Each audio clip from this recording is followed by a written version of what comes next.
અહીંયા આ દત્તાત્રેય ભગવાનના અંશ સ્વરૂપે એમનો જન્મ થયો છે।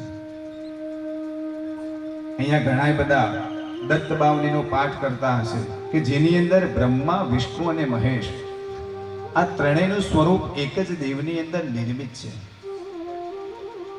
અને રંગવદૂત મહારાજ દ્વારા આ દત્ત બાવની લીલામૃત ભગવાન ગુરુ લીલામૃતની અંદરથી એ લખવામાં આવી હતી। અને મને એ વાતનો વધારે આનંદ થાય કે જે જગ્યાએ રંગવદૂત મહારાજનું મંદિર સોલા ભાગવત વિદ્યાપીઠમાં છે ત્યાં, અને જે જગ્યાએ આ લખાઈ દત્ત બાવની તે અમારા કલોલની પાસે સઈજ ત્યાં આગળ સિદ્ધનાથ મહાદેવની અંદર આ દત્ત બાવનીની રચના થઈ છે।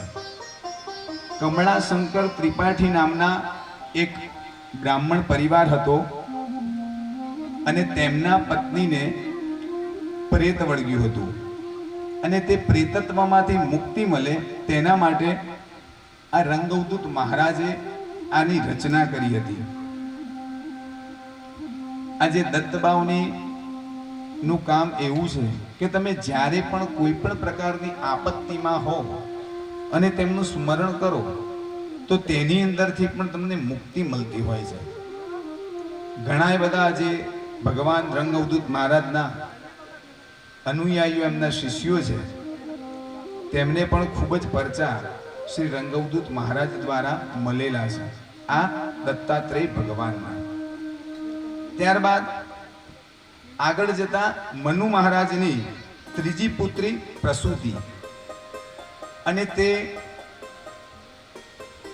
પ્રસૂતિના લગ્ન દક્ષ પ્રજાપતિની સાથે થયા હતા અને તે પ્રસૂતિને 16 કન્યાઓનો જન્મ થયો।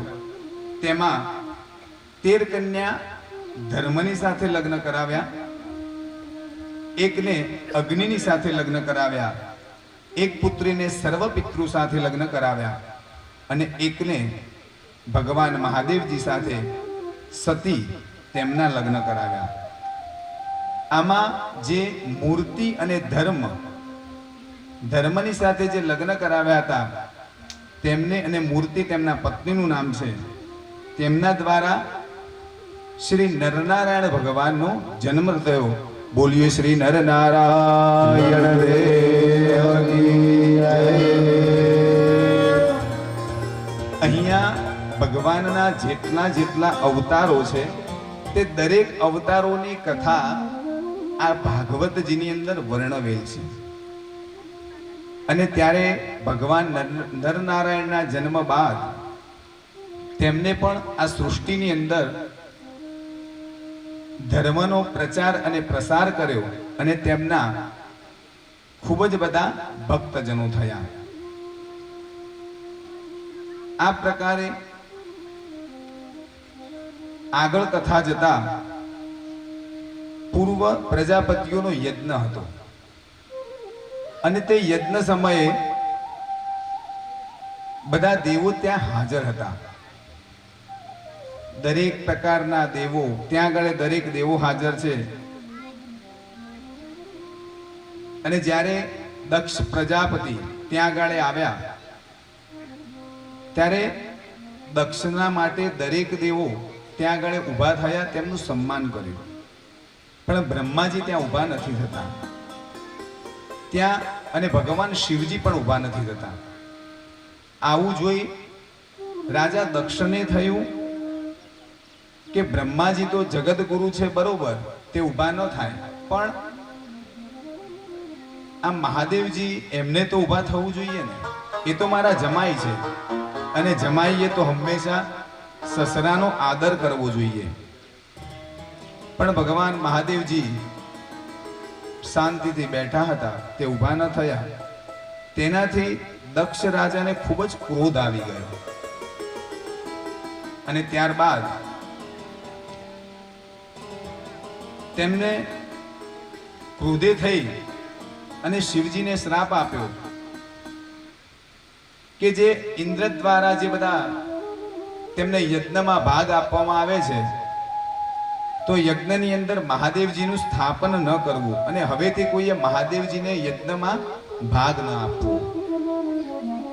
અને જેવું આવું કહ્યું એટલે ભગવાન મહાદેવજીના ગણો ત્યાં આગળ હાજર હતા બધા, નંદીશ્વર આદિ. અને ત્યારે નંદીશ્વર ખૂબ ક્રોધિત થઈ ગયા અને તેમને પણ રાજા દક્ષને શાપ આપ્યો છે કે તમે આ મહાદેવજીનું અપમાન કરો છો. મહાદેવજી તો પરમ કૃપાળુ દેવ છે અને દયાનો સાગર છે, કારણ કે મહાદેવજી તો કોઈ દયાવાન છે નહીં. ચપટી ભભૂત में है खजाना कुबेर का. ત્યારે નંદીશ્વરે તેમને શ્રાપ આપ્યો કે તમે પણ થોડાક જ સમયની અંદર બોકડાના માથાવાળા બની જશો. ત્યારબાદ તેમને બ્રાહ્મણોની પણ નિંદા કરી, કારણ કે બ્રાહ્મણો પણ ત્યાં હાજર હતા, અને કહ્યું કે જે પણ આ દક્ષના યજ્ઞની અંદર દક્ષનું કાર્ય કરશે તેઓ આજીવિકા અને વિદ્યાનો વિક્રય કરી અને યાચક વૃત્તિને પામશે. ત્યારબાદ શિવજી પોતાના ત્યાં પરત ફરે છે.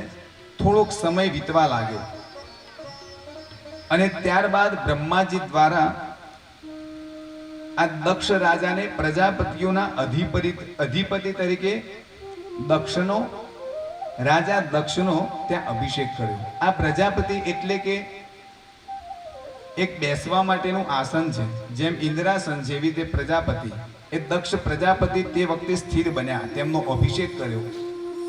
અને ત્યારબાદ તેમને થોડોક અંદર અભિમાન આવ્યું અને તે સમયે તેમને બૃહસ્પતિ સાર નામના યજ્ઞનું આયોજન કર્યું કનખલની અંદર. અહીંયાથી મોટા ભાગે લોકો હરિદ્વારમાં ગયા હશે અને ત્યાં કનખલ ક્ષેત્રની અંદર આ મંદિર આવેલું છે. એ ત્યાં આગળ આ યજ્ઞનું આયોજન થયું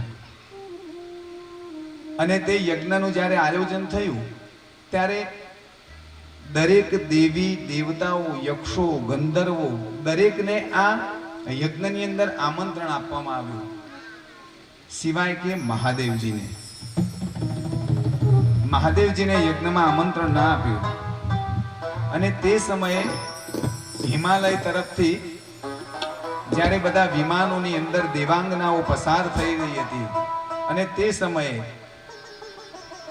જ્યારે બધા વાતો કરતા હતા કે ભાઈ દક્ષ રાજાના ત્યાં યજ્ઞ થઈ રહ્યો છે, ખૂબ જ મોટો યજ્ઞ થઈ રહ્યો છે, ત્યાં દરેક ઋષિ મુનિઓ હાજર હશે, દરેક દેવો હાજર હશે. આ બધી વાતો માં પાર્વતીએ સાંભળી. એટલે પહેલા તો સતી માતાને આ ખબર ના પડી. તેમને એમ થયું કે પિતાના ત્યાં યજ્ઞ હશે તો અમને પણ કહેશે તો ખરા ને. એમને રાહ પણ જોઈ, પણ પિતાના ત્યાંથી કોઈ આમંત્રણ આવ્યું નહીં. તો પણ અંદર સતી માતા થોડાક રઘવાયા બન્યા. તેમને થયું કે કંઈ વાંધો નહીં, પિતાજીના ત્યાં જવું છે, તેમાં શું આમંત્રણની જરૂર હોય. અને તેમને મહાદેવજીને કહ્યું કે મારા પિતાજીના ત્યાં યજ્ઞ છે તો આપણે જઈએ.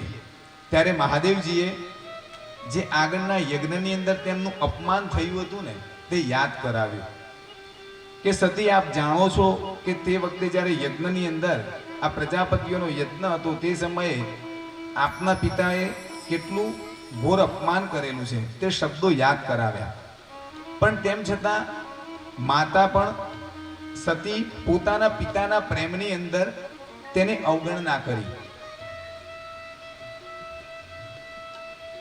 અને તેમને મહાદેવજીને મનાવ્યા. પણ મહાદેવજીએ કહ્યું કે તેમ ન જવાય. જે જગ્યાએ માન ન હોય તે જગ્યાએ જવાનો કોઈ મતલબ નથી.